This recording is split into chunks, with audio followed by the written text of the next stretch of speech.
What's going on, everybody? It's Josh Albo, and in today's Ask Josh Albo video, I'm going to be answering a question from at BROWNXSATIAN, and he said he was asking about my ability to motivate and inspire people. Believe I have something similar, but my outlet is creative writing. How do I turn something like that into a business? What is the first step if I wanted to do something like write a book? Do I draw up a business plan first, or do I write first? Also, what do you think about stocks, which is a completely separate question, and we'll get into that after. So let's start with the creative writing side of it. So on the board, I hope you guys can see. If you can't, I'll know by the end of the video. In the next one, I'll make it better, but this one, you're just going to have to deal with it. My thought was, so how to creative writing, simple shit. Know your goal. So start off, do you want to sell books? Do you want to sell training? Do you want to just sell creative writing? Do you want to have a blog with a website that sells it? There's different options. So if you wanted to sell books, go to Amazon, go to other places that sell publishing, just publish it, like write a book. From the question about should you write first or like do a business plan first, I'd say write it. So you actually you could do either. I would say just write it and then learn along the way. Don't be afraid to fail, because if you're learning along the way, I think you'll learn faster than if you try and make everything perfect. You might not even write the stupid book.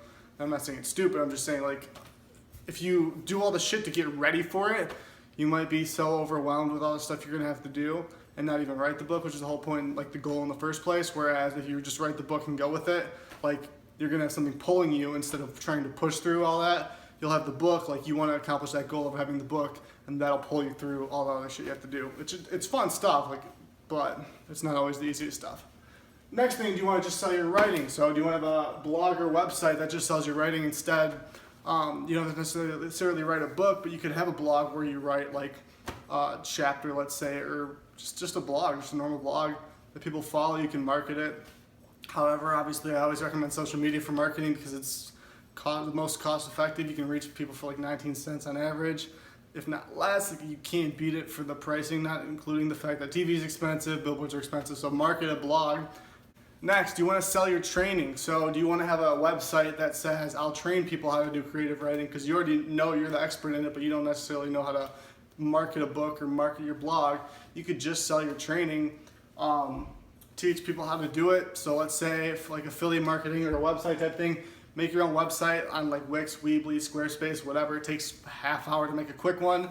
Hook that up and then just go from there. And let's say, hey, I'll train all the different, you can buy a package for training like Grant Cardone does or Ty Lopez does, and let's say it's $1,000 for this training, or Tim Sykes does with the stock training, how to day trade. Sell the package on training them how to. You're still giving them value. Just make sure you pour a shit ton of value into it, so you're not like a scam artist, because nobody likes that. That's not sustainable. You want to be looking at the long-term photo of it. So if you train enough people, you might be some big-time publisher down the road, or big in the creative writing industry.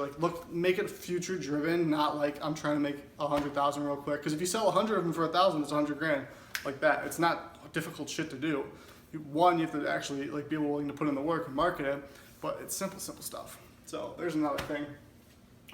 Study the people before you for creative writing. So whether it's YouTube, Google, reading books, just whatever you can get your hands on about not only people who wrote before you, but also people who marketed and published their stuff well. Because I guarantee there's a bunch of great writers that before social media, and you could reach everything simply, that no one knows about, even though their writing was probably amazing, but no one knows about them, so it doesn't make any money, it doesn't change anything. If I write a fucking amazing book, but I leave it in the closet and I don't market it, no one knows about it, obviously. That's simple. But you want to be able to not only write well, but also market it well. If you don't want to do the marketing side, if you're just about the creative writing side, hire someone to market and publish it for you. That would be the best bet, I would say, from my opinion. So not only how to write, but how to market, and then publish and market it. If you're going to go with the book route, write it, get some feedback, publish and market it. So you could always do a sample copy. Ty Lopez is writing a book right now. He said on the most recent YouTube ad video. He's writing a book, I want to say, and he's doing a pre-official copy that he's sending out to people, which it's probably just to create revenue for whatever he's selling, if it's not the book. But do a pre-copy, have people proofread it, give you their feedback. What your thoughts are really matters the most. Obviously, you have to conform to the target market of your customer. So whoever's actually going to read this book, not just the book has to be interesting, because I wouldn't read a boring book. No one's going to read a boring book. but still take some feedback, do what you think, take what you like, whatever you don't like, fuck them. Like, it's your book, it's not their book. For starters, people who have never written a book are gonna try and give you feedback on how you should write your book. Same as if you try and market it, if you try and make a website, if you make a blog. People who have never started a business, people who have never made a website, people who have never started a blog successfully, especially, are gonna try and give you advice on what you should do and like, oh, that's not even how you do it and blah, blah, blah. Like, don't even stress that, it comes with the territory. Don't stress it. Make it about what you want it to be about. I'm not saying don't take the feedback, because you can still take the feedback, but make it about what you want it to be about, and don't worry about the rest. And then, so, publish and market the book, get feedback, and then improve. Continually learning, keep the beginner mentality, like what can you know more? Like, you're never gonna be an expert in anything, or you're never gonna know everything about it, so continually learning. I guarantee you'll always be able to find something new, information. You might have to work a little hard for it, but hope that answers that. Hope that answers your question. Like I said, if you have any other questions, feel free to DM me again.